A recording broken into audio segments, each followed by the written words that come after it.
ലൈസൊക്കെ വാങ്ങിയിട്ട് എന്തൊരു സാധനം എന്തിനാ പറയും കാട്ടിത്തരാം. ഇതൊക്കെ വാങ്ങി കഴിഞ്ഞിട്ട് ആദ്യം ജാംജൂന്ന് ഇത് വാങ്ങുക, പച്ച ലൈസ്. ഇതിൻ്റെ പുറത്ത് ഒരു സംഭവം ഉണ്ട്, ഇപ്പോൾ കാണിച്ചാലാണ്.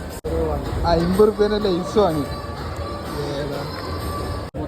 നമ്മൾ തന്നെ ലൈസ് വാങ്ങണം, ഇവിടെ കൊണ്ടുപോയി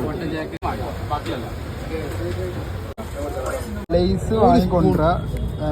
എന്നിട്ട് ഇവിടെ കൊടുക്കുക, എന്നിട്ട് ഇങ്ങനെ ആക്കി തരുമല്ലോ ഒന്നായിട്ട്. എന്താ അവസ്ഥ? നേക്കുണ്ടെന്നാണ് പറയണത്, കണ്ടറിയാൻ കൊശി. എന്തൊക്കെ സെറ്റപ്പില് ആ ലൈസ് അങ്ങോട്ട് തിന്നു കഴിഞ്ഞിട്ട് ഒരു മൊയ്റ്റ് കൊടുക്കണം എന്നുള്ള ആഗ്രഹം.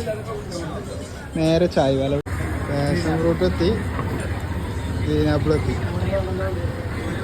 ലൈഫ് തന്നെ അല്ലേ. ഒരു ദിവസം 10 റുപ്യ പൊട്ടിച്ചിട്ടുണ്ടാവും. ഇന്നത്തെ തെണ്ടൽ കഴിഞ്ഞ് ഇന്നത്തെ തെണ്ടൽ കഴിഞ്ഞില്ലേ, പോവാണ്. ഇനി നേരെ നാട്ടിലേക്ക്.